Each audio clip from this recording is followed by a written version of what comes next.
Have you ever found yourself staring out the window, wondering how life changed so fast? One moment you're surrounded by family, neighbors, the smell of your own kitchen, and the next, you're living in a place where everything looks clean and tidy, but somehow, it just doesn't feel like home. If you've ever felt that quiet emptiness, or you're considering moving into a nursing home, you're not alone, and that's exactly why I wanted to talk to you today. This isn't about blaming anyone, not our families, not ourselves. Life has a way of moving in directions we never planned for. Maybe you thought it'll be easier, safer, more social. And yes, nursing homes do offer those things. But after some time, I realized there were a few hard truths that no one really talks about, truths that made me regret the decision to move in. So I want to share my story with you. And along the way, maybe you'll see your own experience reflected in mine. Maybe you're on the edge of making this decision yourself, or maybe you've already made it and can't quite put your finger on why you don't feel right. Either way, I want you to know your feelings are valid and your story matters. Let me start with the first thing that really hit me: losing my independence. At first, it felt like a relief not to have to cook every day, clean the bathroom, or worry about getting up the stairs. But over time, something else started creeping in, a kind of helplessness I hadn't expected. I found myself waiting for someone to bring my meals, waiting for help with small things I used to do without a second thought. Even something as simple as deciding when to take a walk or what to eat for dinner. Suddenly, those choices weren't mine anymore. And when you're in your 60s, 70s, or even 80s, you've lived a life full of decisions. You've raised families, built careers, handled hardships. So when that independence quietly slips away, it's not just about tasks, it's about identity. I started to feel less like me and more like a passenger in someone else's routine. That loss of control, even over the little things, chipped away at my confidence. I remember one afternoon, I was reading a book by the window, something I'd always loved to do. But when the caregiver came in and said, "Time for lunch," I closed the book without thinking. Not because I was hungry, but because that's just how things worked there. I didn't realize it in the moment, but over time, I started letting go of parts of myself to fit into the structure. And that's when I knew this wasn't freedom. It was routine disguised as care. Now, don't get me wrong. The staff were kind. They meant well. But kindness doesn't replace autonomy. And when you start losing the ability to make your own choices, even in small ways, life begins to feel less vibrant. It's like watching the world in black and white when you used to see it in color. Another truth that crept up slowly was the feeling of emotional disconnection. You see, I thought moving into a nursing home would mean more social time, bingo nights, shared meals, people to chat with during the day. And yes, those things were there. But they felt, shallow, surface level. We'd talk about the weather, our aches and pains, maybe swap a few family stories. But the real connection, the kind that makes you feel truly seen, that was missing. I didn't realize how much I missed familiar faces until I stopped seeing them every day. My neighbors back home, the cashier who always smiled at the corner store, even my creaky old armchair that had molded perfectly to my shape. Those were the things that gave my days warmth. And without them, no amount of planned activities could fill the void. There was one woman, Margaret, who used to sit across from me at lunch. She had this gentle way of speaking, and for a while we became close. But one day, she just wasn't there. No warning, no goodbye. That's the thing no one tells you. When people disappear in a nursing home, it often happens quietly, and the silence that follows is heavier than anything else. I started realizing that while I was surrounded by people, I often felt lonelier than I ever had living alone. Because real connection isn't just about being near someone, it's about being known. And in a place where the turnover is high and the relationships are fleeting, it's hard to feel truly known. All of this made me question whether I had traded comfort for something deeper, like meaning freedom, and joy. And once that question enters your heart, it doesn't go away easily. But I want to be clear. I'm not saying that nursing homes are all bad. They have a purpose, and for some, they really do make life easier. But the truth is, for me, and maybe for some of you watching, it wasn't the answer I hoped it would be. Now that we've touched on the emotional toll and that quiet loss of independence, I want to dive into something that's a bit harder to admit, but even more important to talk about. Because as the days passed, I began to notice another hard truth, the impact it had on my sense of purpose. You know, when you've spent your whole life working, raising a family, volunteering, or even just taking care of your home, there's always something to look forward to, some reason to get up, get dressed, and face the day. But when I moved into the nursing home, that shifted. At first, it felt like a vacation. No responsibilities, no pressure. But after a while, I started asking myself, what am I waking up for? There were no more gardens to tend, no one expecting me to bake a pie, no neighbor dropping by for coffee. Life became more about passing the time than truly living it. And that's when it hit me. It wasn't just about missing certain people or places. I was missing purpose. That quiet little spark inside that gives your day meaning. Even when you're older, that spark matters more than ever. Whether it's knitting a blanket for your granddaughter, teaching your neighbor how to make chutney, or just being the one who remembers everyone's birthdays, that purpose, no matter how small it seems, keeps your heart beating in more ways than one. In the nursing home, everything is designed to be safe and controlled. But that also means it can start to feel like you're just existing. You go through the motions, wake up, breakfast, TV, maybe an activity if you're up to it, lunch, rest, dinner, bed, rinse, and repeat. And for some, that routine is comforting. But for me, it felt like a slow fade. One morning, I sat at the window watching the sun come up, and I couldn't help but feel like I was watching life happen without me. The world outside kept moving. Children going to school, shopkeepers opening stores, birds darting around with their own busy lives. Meanwhile, mine felt like it was stuck in slow motion. I missed having a reason to get my hands dirty. I missed feeling needed. Now, I know what some people might say. You've earned your rest. Let others take care of you now. And yes, that's true. We do deserve rest. But rest isn't the same as stillness. Rest should feel peaceful, not hollow. And when your days start blending into each other with no sense of direction, it's hard not to feel like something vital is slipping away. Another thing I never expected to feel so strongly was the loss of privacy. Back at home, I had my space. My kitchen smelled the way I liked it. My bedroom had all my little comforts. Photos on the wall, the old quilt my mother made, my favorite books lined up just how I liked them. But in the nursing home, even though I had my own room, it wasn't really mine. It was a room that hundreds had stayed in before me. It was clean, yes, but it didn't carry my stories, my memories. And then there's the constant knocking, nurses checking in, cleaning staff doing rounds, residents wandering in by mistake. There's always someone around, always someone watching, listening, stepping in. Even with the best intentions, that lack of personal space begins to wear on you. You can't play your music too loud. You can't keep the lights on late.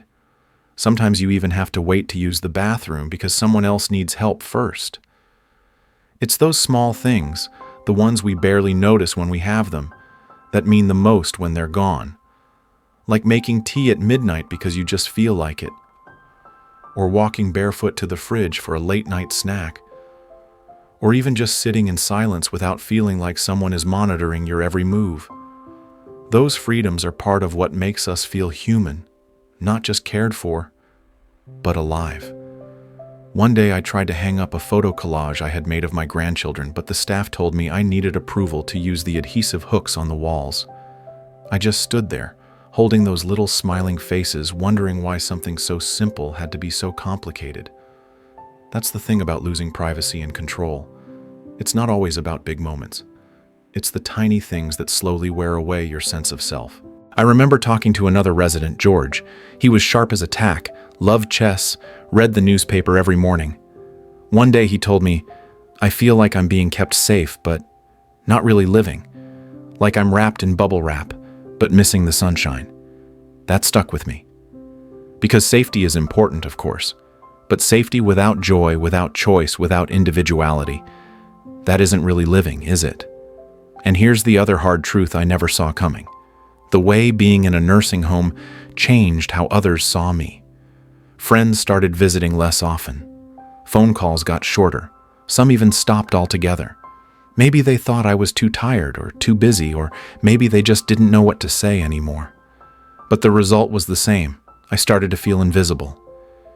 There's something about nursing homes that makes people treat you differently, like you're fragile or already halfway gone. But I wasn't gone. I was still here, still thinking, still dreaming, still missing the warmth of old friends and familiar places. And I started to wonder, when did I become a patient instead of a person?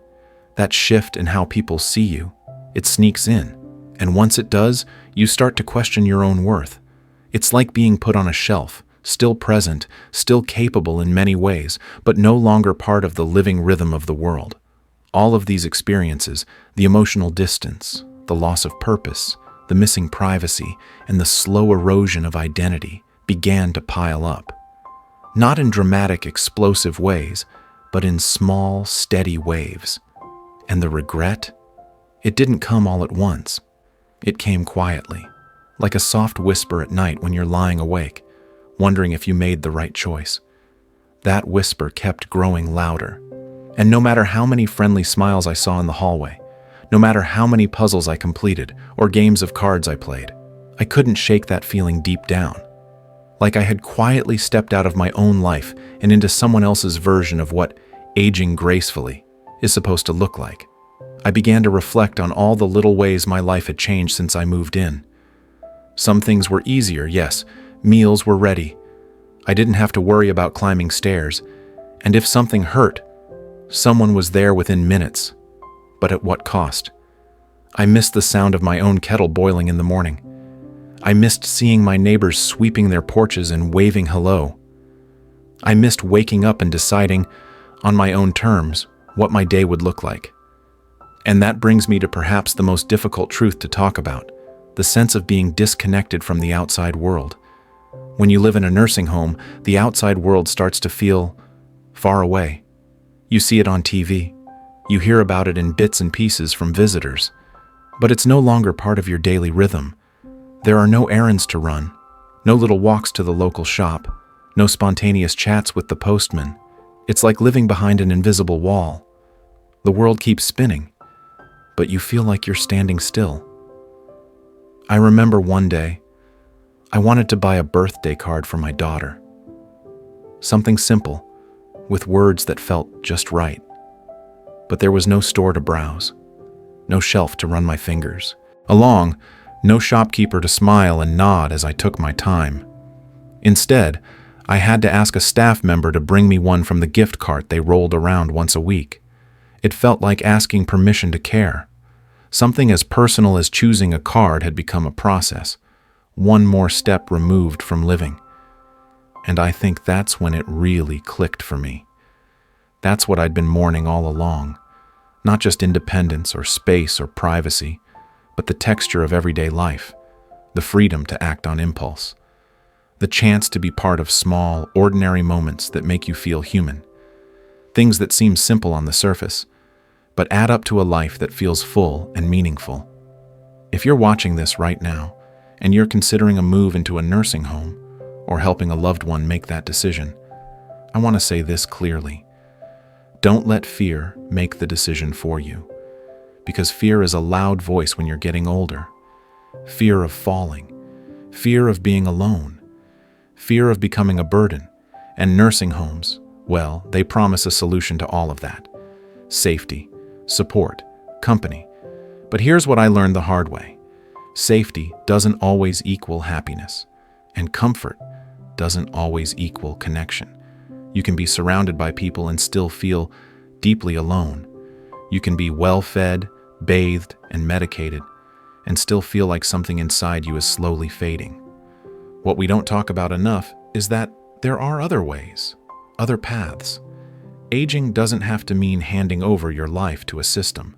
There are home care options, senior co-housing, even creative living arrangements with family or trusted friends. And if staying at home is still possible for you, even with a little help, don't underestimate the power of being in your own space, of waking up to the same window view you've loved for years, of knowing where every little thing is without asking. Some of the happiest moments I've had since then came after I left the nursing home and moved back into a small apartment.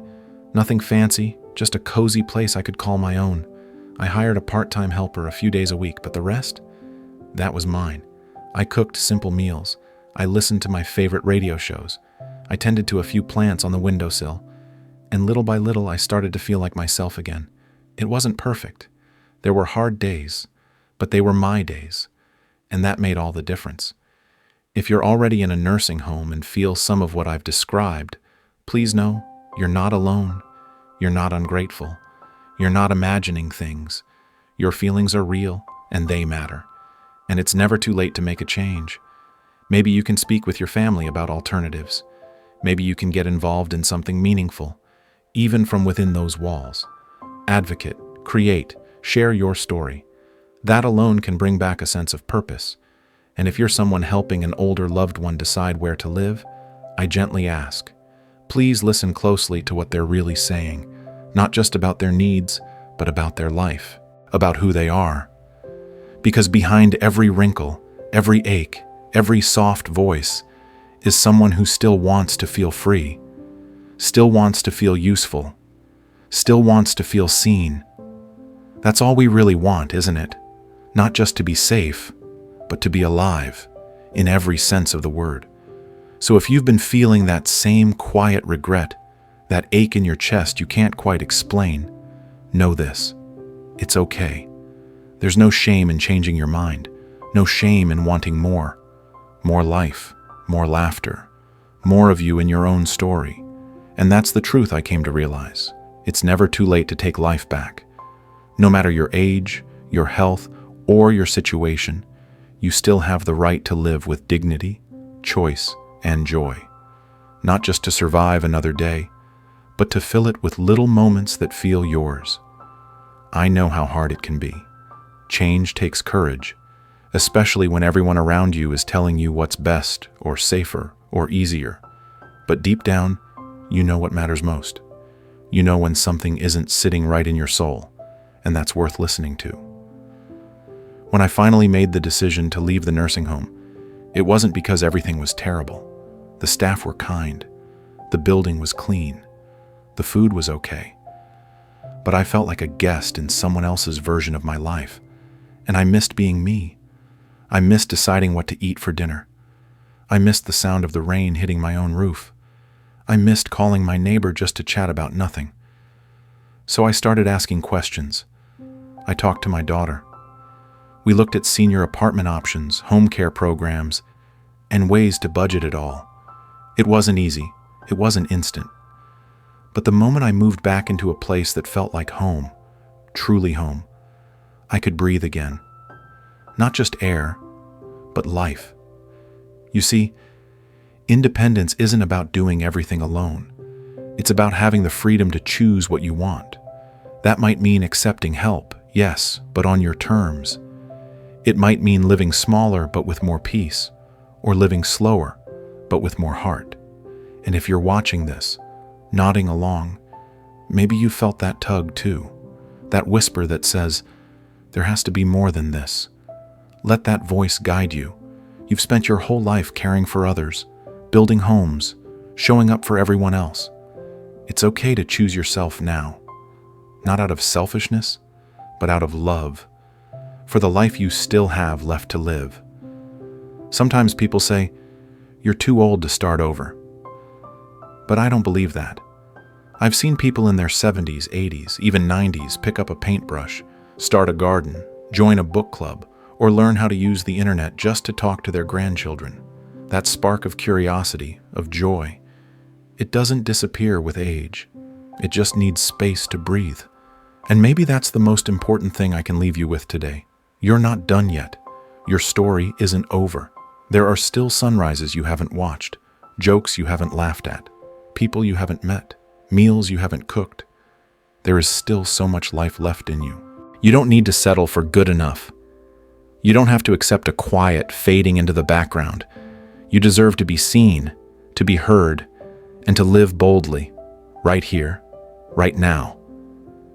If you've been feeling unsure, I encourage you to talk to someone you trust. Ask the hard questions. Make a plan that reflects your needs and dreams. And if you're a caregiver watching this, take a moment to truly hear the person you're helping. Their words, their silence, their hopes. Because sometimes the deepest truths are spoken in a whisper, not a shout. And if you've made it this far in the video, I want to thank you from the bottom of my heart. Because sharing this wasn't easy. But if even one person hears this and feels less alone, more understood, or just a little more hopeful, then it's all been worth it. I'd love to hear from you. Have you or someone you love faced a similar situation? What was your experience like? Share your story in the comments below. It could be exactly what someone else needs to hear today. If this video spoke to you, please give it a like. It helps more people find this message. And don't forget to subscribe if you'd like more honest conversations like this one. We talk about aging, health, purpose, and finding joy at every stage of life. Remember, aging isn't about giving up. It's about rising up, stronger, wiser, and more you than ever before. You still matter. You still have power. You still have time to shape your life into something beautiful. Here's to living with purpose, no matter your age. Here's to you.